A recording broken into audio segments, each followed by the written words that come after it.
와일드 프레이어라는 제목을 가지고 우리가 이제 기도라는 주제를 가지고 세 번째 말씀을 나누는 시간입니다. 오늘의 제목은 최고의 무기라는 제목으로 함께 말씀을 나누고자 합니다. 여러분, 최고의 무기가 무엇일까요? 아마도 이 지상 지금 이 눈에 보이는 세상에서 아마도 최고의 무기는 눈에 보이는 무기로는 핵 무기가 될 것이고요. 눈에 보이지 않는 무기로는 정보가 될 것입니다. 요새 그래서 정보전이 엄청나게 뛰어나죠. 그런데 그 정보와 또한 핵무기보다도 더 위대한 우리에게는 최고의 무기가 있습니다. 제가 결론부터 말씀드리고 하나님 말씀을 나누고자 하는 것은 최고의 무기는 다름 아니라 하나님의 선하심이라는 것입니다. 하나님은 선하십니다. 합력하여 선을 이루시고 각자 하나님께서 계획하신 모든 것, 하나님의 플랜대로 저에게 계획하신 계획과 우리 가족들에게 계획하신 계획이 같을까요? 틀릴까요? 틀립니다. 같을 수가 없습니다. 하지만 틀리다라는 말을 제가 한 이유는 너무나도 모양과 색깔이 다르기 때문입니다. 저에게 계획하신 그 하나님의 계획들을 보고 또 우리 가족들 한 명 한 명의 인생의 계획들을 보시며 하나님이 개입하신 시기, 하나님께서 개입하신 방법, 하나님께서 역사하시는 모든 다양한 사람들, 그 모든 것들을 보면요, 어쩜 하나도 일치하는 게 없어요. 하나도 일치하는 게 없어요. 그 모든 계획들. 그러나 명확한 것은 그 모든 계획 가운데 하나님은 선하시다라는 것입니다. 하나님은 의로우시다라는 것입니다. 그 모든 것을 제일 잘 알고 있는 많은 성경의 인물 중에 하나가 다윗이 아닌가 싶습니다. 왜냐하면 다윗이 기도한 많은 기도문의 내용들을 보면은 그 기도문의 내용 하나하나는 모두가 최고의 무기인 하나님의 선하심을 고백하면서 기도하는 내용이기 때문입니다. 그런데 우리는 이 최고의 무기인 하나님의 선하심을 인지하지 못하고 기도할 때가 참 많이 있어요. 왜 나에게 갑자기 이런 어려움을 주십니까? 왜 갑자기 나에게 이렇게 힘든 상황을 주십니까? 그 모든 것들 가운데 우리가 잊고서 하나님은 선하십니다 라는 그런 명제를 읽고서 기도할 때가 많아요. 길을 잃고 헤맬 때가 참 많아요. 그럼에도 불구하고 믿음의 사람들은 다시 길을 잃어도 마치 자석이 원래의 위치로 돌아오는 것처럼 우리를 하나님은 선하십니다 라고 고백하는 자리로 돌아오게 하시는 분이십니다. 그렇게 돌아오게 하시는 성령 하나님을 이 시간 우리가 고백하며 누릴 수 있는 복된 가족들 되기를 주의 이름으로 소망합니다. 지난 주 중에 제가 교회에 있는데 한 청년이 찾아왔어요. 한 청년이 찾아와가지고 딱 이제 외모를 보니까요, 정말 멀쩡하게 생겼어요. 정말 멀쩡하게 생기고 또 이제 사지도 멀쩡하고 허우대도 딱 멀쩡하고 딱 이제 문을 열고 딱 들어오는데 제 방을 똑똑똑 거리더라고요. 그래서 딱 제가 나갔더니 목사님 계십니까? 라고 물어보는 거예요. 아마 제가 목사같이 안 생겼나 봐요. 목사님, 제가 얘기하는데 여기 목사님 안 계세요? 딱 물어보더니 제가 목사인데요. 딱 이렇게 얘기했죠. 그러니까 하는 이야기가 제가 제주도에서 올라왔는데 잘 데가 없다라는 거예요. 잘 데가 없고 먹을 게 없어가지고 이 교회에서 하룻밤 자고 가면 안 되겠냐는 거예요. 딱 보니까 딱 답이 나와요. 왜냐하면 제가 부교육자 10여 년 동안 생활하면서 그런 친구들을 많이 만났었거든요. 그런 친구들을요. 그런 친구들의 전부는 아니지만 대개 80% 이상인 청년들은요, 정말 제주도에서 온 청년들이 아니에요. 정말 먹을 게 없는 청년들이 아니에요. 다 있지만 이 교회를 특별히 이용하는 거예요. 그것도 큰 교회는 가지 않아요. 그 친구들은 작은 교회로 와가지고 알아요. 그것도 가장 약점, 여기서 하루 자면 안 될까요? 라고 묻습니다. 제가 아마도 부교육자 때는요, 이렇게 너무나도 이제 시니컬하게, 무미건조하게 그냥 들어가가지고 알면서도 2,000원 정도 주면서 그냥 가라고 안다라고 이렇게 얘기할 텐데, 이상하게도 이 기도 설교를 하면서 하나님이 제 마음을 만져주시면서 저한테 딱 드는 마음은 그런 마음이더라고요. 그 청년이 왜 왔는지도 알고 그 진의가 뭔지는 모르겠지만 그래도 어느 정도 얼핏 느껴지지만 첫 번째 드는 마음은요, 너무나도 안 됐다라는 마음이에요. 너무나도 안 됐고, 두 번째 마음은요, 그 친구를 향한, 그 친구가 하나님을 믿건 믿지 않건 하나님이 그 친구를 사랑하고 있다라는 마음이 너무나도 많이 들더라고요. 그래서 그 친구에게 제가 딱 한마디 했어요. 이런저런 얘기하면서 다른 얘기도 하지 않았습니다. 그 친구에게 정말 제 수중에 10,000원이 현금이 10,000원 있더라고. 10,000원을 그 친구 손에 꼭 쥐어주면서 잠을 자는 건 좀 어렵다. 그런데 너가 여기를 왜 왔는지 어떠한 이유를 가지고 왔는지 나한테는 그것이 중요하지 않다. 그런데 정말 살기 어렵지? 힘내라. 포기하지 말고 이걸로 밥이라도 한 끼 사 먹으면서 힘내라. 뭐 하나님 믿으세요. 교회 나가세요. 하나님은 당신을 사랑합니다. 그 얘기 한마디도 하지 않았어요. 10,000원짜리 하나 그냥 제가 주면서 정말 제가 하고 싶은 마음은요. 포기하지 말아라. 힘내라.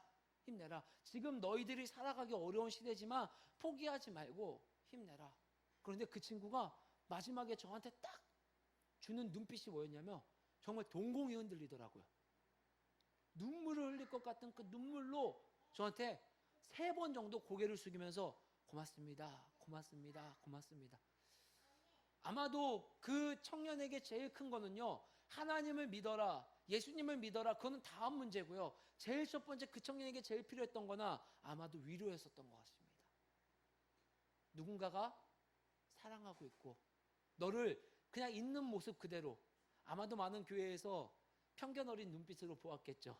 어쩔 수 없이 돈을 주면서 그 청년에게 주는 그 마음. 아마도 제가 하나님 앞에 기도하면서 기도했었던 많은 것들 중에 하나가 이루어 주셨다라는 고백을 제가 어제 다시 한번 하며 저희 아내에게 이야기를 나눴습니다. 제가 이 이야기를 하는 이유는요. 누군가를 사랑하고 누군가에게 하나님의 마음으로 바라볼 수 있는 마음과 눈은요. 우리 안에 없습니다. 그래서 팀 켈러 목사님은 기도라는 책에서 기도의 3 종류에 대해서 말했습니다. 우리가 기도할 때 이 3가지 범주를 벗어나지 않는다라고 말하고 있습니다. 첫 번째는요. 위를 향한 기도.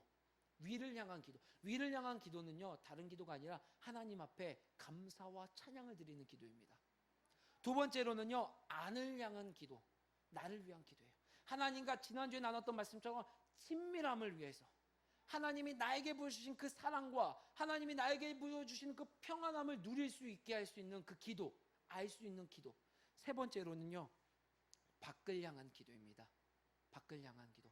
밖을 향한 기도는 다른 기도가 아니라 하나님이 우리에게 주신 수많은 이웃들, 하나님을 알건 하나님을 모르건 그들을 향한 하나님의 마음이 전해질 수 있도록 할 수 있는 그 기도. 위를 향한 기도와 안을 향한 기도와 밖을 향한 기도.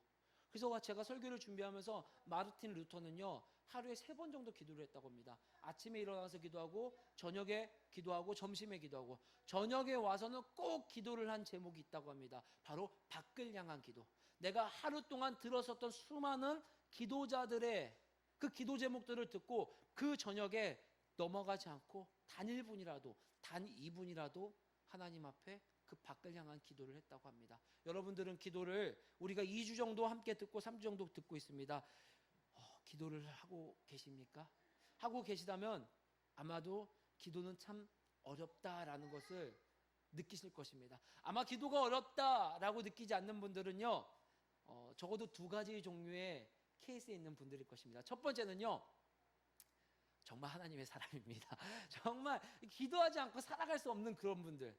두 번째로는요. 힘들지 않다라고 하는 사람들은요. 아직 정말 기도를 시작하지 않으신 분들입니다. 정말 기도를 하시는 분들은요.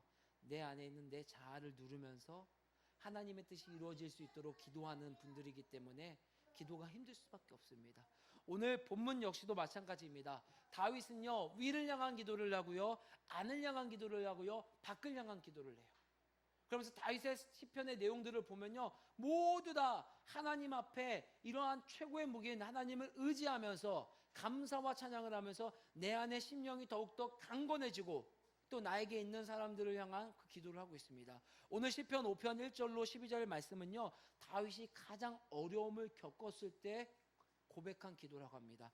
대적들이여 중상모략 즉 많은 말들요. 내가 하지 않았던 일들 또 거짓말들로 수많은 사람들에게 내가 오해를 받고 모략을 빠질 수밖에 없던 그 상황 가운데서 자신을 해치려고 하는 상황 가운데서 하나님 앞에 도움을 구하는 기도입니다. 여러분은 어려운 상황들을 겪고 있습니다. 이 어려운 시대 가운데서 그 어려운 상황들을 겪고 있는 가운데서 나의 기도는 다윗의 기도와 얼마나 다른지, 나의 기도는 다윗의 기도와 얼마나 유사한지 말씀을 통해서 잘 묵상해서 내 기도가 다윗의 기도가 될 수 있는 은혜가 있기를 주의 이름으로 소망합니다. 그래서 다윗이 만난 하나님을 내가 고백할 수 있는 복된 우리 귀한 가족들 되기를 주의 이름으로 간절히 소망합니다. 오늘 이 다윗의 기도를 보면요, 네 가지 파트로 볼 수 있습니다. 1절로 3절 말씀을 보면요, 하나님 앞에, 하나님 나 힘들어요, 나 너무나도 어려워요, 정말 너무나도 힘이 들고 너무나도 어렵습니다. 하나님 돈이 없고요, 하나님 저 바깥에서는요 나를 어떻게 해서든요 떨어뜨리고 나를 곡해해서 내가 세상 사람들로부터 손가락질 받기를 원하는 사람들이 너무나도 많습니다. 하나님 제 환경은요 너무나도 힘이 듭니다. 제가 먹고 살 게 보이지가 않습니다. 너무나도 마음이 아픕니다. 다윗이 오늘 이런 고백을 하는 거예요. 여호와여 내 말에 귀를 기울이사 나의 심정을 헤아려 주소서. 다윗은 하나님이 다윗을 사랑하고 하나님의 뜻이 얼마나 이 다윗을 향한 그 계획들이 얼마나 완전한지를 알고 있음에도 불구하고 하나님 내 말에 귀 좀 기울여 주세요. 그 말은 무슨 뜻이에요? 하나님 제가 너무나도 지금 힘이 들어요. 너무나도 아픕니다. 해결되지 않는 문제들, 인간적인 관계, 재정적인 관계, 내 영적인 관계, 모든 것이 막혀서 너무나도 힘이 들고 있습니다. 제 마음 좀 헤아려 주시고요, 제 부르짖는 소리 좀 들어주세요. 제가 이 아침에 하나님 앞에 간절한 하나님 앞에 소리를 기도하고 하나님 앞에 부르짖고 있사오니 하나님 이 기도를 들어주세요 라고 하나님 앞에 오늘 하소연하고 있는 것입니다. 여러분 제가 기도의 첫 번째는요 감사와 찬양이라고 했지만 정말 힘이 들면요 감사와 찬양이 먼저 나오기보다는요 하나님 앞에 하소연합니다. 하나님 나 너무나도 힘들어요. 하나님 나 이러려고 개척시키셨어요? 하나님 나 이러려고 교회 다니게 하셨어요? 하나님 나 이러려고 예수님 믿게 하셨냐고요? 나 너무나도 힘이 듭니다 라고 하나님 앞에 때로는 정말 애기처럼 하소연하는 것이 우리 사람의 모습입니다. 오늘 다윗도 마찬가지예요. 하나님 앞에 호소하는 거예요. 하나님 저 너무나도 어렵고 힘이 들어요. 제 목소리 좀 들어주세요. 그러면서 다윗이 들어가는 것은요 위를 향한 기도를 하는 것입니다. 하나님 제가 이렇게 힘이 들고요 제가 이렇게 어렵지만요 하나님 감사합니다. 하나님은요 이 악한 상황 가운데서 악을 옹호하시거나 악을 좋아하시는 분이 아니라 의롭고 오히려 선함을 추구하시는 분임을 제가 고백합니다 라고 하나님 앞에 위를 향한 감사 찬양을 드리는 것입니다. 4절로 6절 말씀 우리 함께 읽어볼까요? 4절로 6절 말씀 시작. 주는 죄악을 기뻐하는 신이 아니시니 악이 주와 함께 머물지 못하며 오만한 자들이 주의 목전에 서지 못하리이다. 주는 모든 행악자를 미워하시며 거짓말을 하는 자들을 멸망시키시리이다. 여호와께서는 피 흘리기를 즐기는 자와 속이는 자를 싫어하시나이다. 아멘. 하나님은요 의로우시다라는 거예요. 죄악을 기뻐하지 않으시고요 악하지 않으시고요 오만한 자들은 결국에는 주님 앞에 서지 못한다라는 것을 다윗은 너무나도 잘 알고 있어요. 그래서 하나님 앞에 감사 찬양 드리는 거예요. 여러분 우리가 기도할 때 하나님 앞에 때로는 이렇게 하나님 제가 너무나도 힘이 듭니다 하소연하고 그 하소연으로 끝이 나게 되면요 우리가 기도의 열매를 맺지 못합니다. 하소연 이후에 바로 우리가 함께 다윗을 통해서 고백하고 알아야 되는 것은 감사함으로 나가야 되는 거예요. 하지만 하나님 이 악한 상황이 하나님이 원하시지 않고 이 악한 상황을 통해서 하나님의 선하심이 드러나길 원하시는 분임을 저는 잘 알고 있습니다. 하나님 그 하나님을 찬양합니다. 감사합니다. 그러면서 7절로 10절 말씀에 다윗이 하는 것은 하나님 대신 하나님의 말씀대로 이루어 주시옵소서. 시편 말씀을 보면요 참 우리가 입에 담기 어려운 시편 기자들의 고백이 있습니다. 하나님 저 악인의 일을 꺾어주세요. 하나님 저 악인이 잘못되길 원합니다. 하나님 저 악인이 차라리 죽기를 원합니다.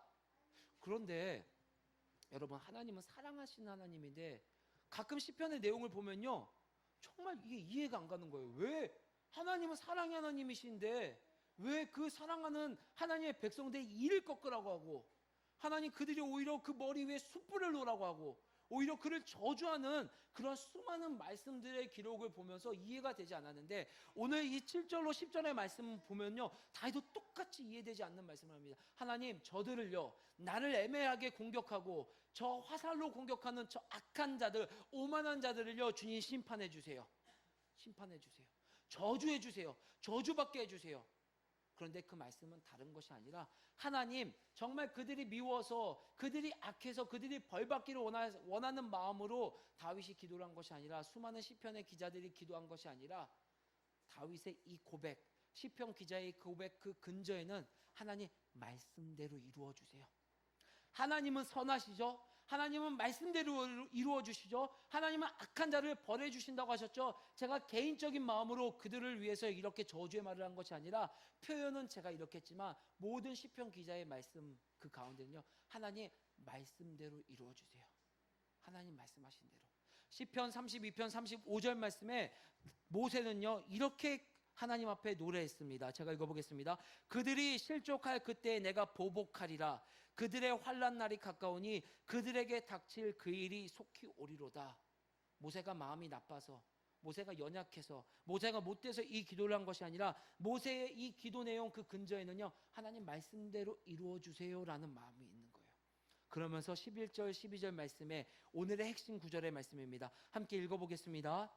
11절로 12절 말씀 시작.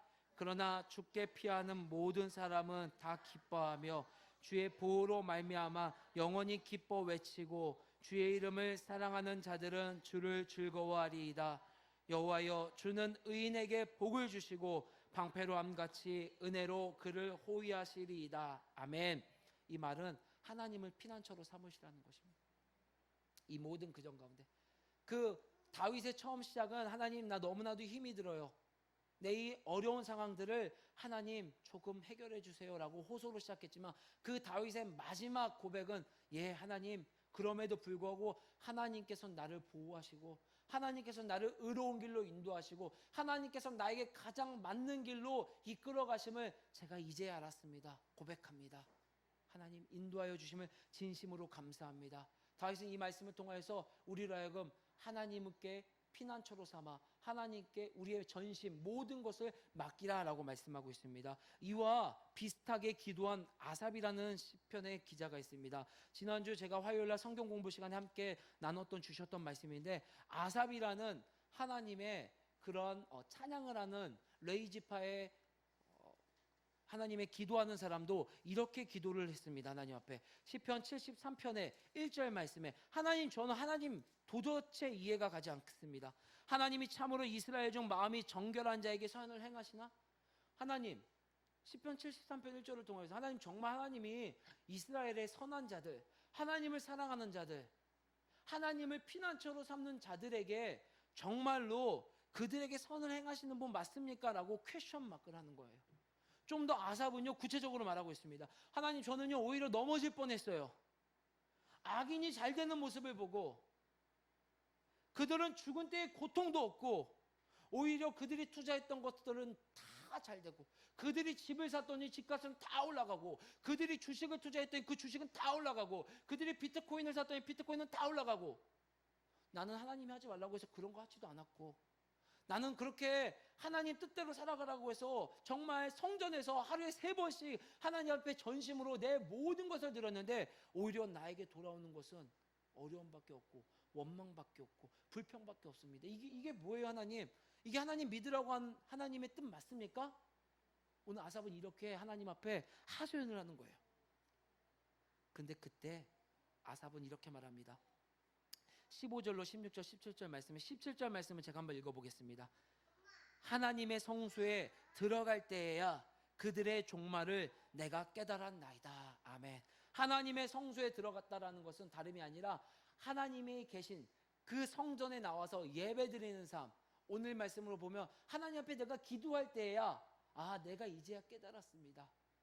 알고 있었음에도 불구하고 잊고 살았던 그들의 그 종말, 그들의 끝이 어떠한지를 제가 이제야 깨달았습니다. 지금은 하나님 잘 살고 형통한 것 같고 고통도 없고 세상 사람들에게 인정받는 것 같지만, 하나님 그들의 종말, 그들의 마지막을 갈 때야 제가 알았습니다. 그러면서 18절로 26절 말씀까지 계속해서 고백하는 거예요. 왜 정말 아느냐? 오늘 다윗이 함께 나눴던 것처럼 그들은 결국 하나님의 말씀에 근거하여서 하나님 뜻대로 하나님의 선하신 대로 그들의 결과는 어떻게 될지 오늘 다윗도 아삽도 잘 알았기 때문에 오늘 28절 말씀에 이렇게 아삽도 고백하는 것입니다.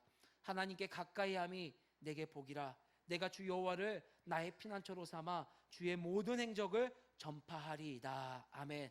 아삽도 하나님의 성소에 들어갈 때에야, 기도할 때에야 하나님께 피하는 것이 최고의 무기고, 하나님께 의지하는 것이 내가 지금 처한 상황, 내가 조건으로 감사하는 것이 아니라, 내가 조건으로 하나님을 찾는 것이 아니라 하나님이 나에게 해주신 그 많은 것들을 이제서야 내가 깨달았습니다 라고 고백할 수 있었던 것처럼, 오늘 다윗의 말씀처럼 다윗도 이렇게 고백합니다. 하나님의 집에 들어갈 때에야 내가 하나님이 나의 모든 것들을 선하게 인도하시는 분임을 이제서야 내가 깨달았습니다 라고 고백했던 것처럼, 오늘 하나님께서 우리에게 맡기시고 우리에게 요청하시는 것은 다름이 아니라 기도함으로 말미암아, 하나님의 집에 들어감으로 말미암아, 성소에 들어감으로 말미암아 우리가 처음 누렸던 첫사랑을 회복하라는 것입니다. 그 첫사랑이 회복되지 않고 하나님이 나에게 해주신 것에 대한 감사가 회복되지 않고서는 우리가 이 땅에서 아삽과 다윗처럼 원망하고 때론 하나님 앞에 호소로만 그치는 기도자의 삶을 살 수밖에 없음을 성경에서는 우리에게 말씀해 주시고 있는 것입니다. 7절 말씀 제가 다시 한번 읽어보고 말씀 마치도록 하겠습니다. 시편 5편 7절 말씀입니다. 오직 나는 주의 풍성한 사랑을 힘입어 주의 집에 들어가 주를 경외함으로 성전을 향하여 예배하리이다. 오직 주의 집에 들어가 주를 경외할 때 우리 마음 가운데 하나님께서 나에게 계획하신 수많은 그 많은 선한 그 의도들이 풀어졌던 것처럼, 오늘 우리도 하나님 앞에 나와 하나님께서는 나의 피난처이십니다라고 고백하며 그 피난처이신 하나님께 우리의 전부를 맡길 수 있는 저와 우리 가족들이 되기를 주의 이름으로 간절히 소망합니다. 우리 함께 드렸었던 찬양인데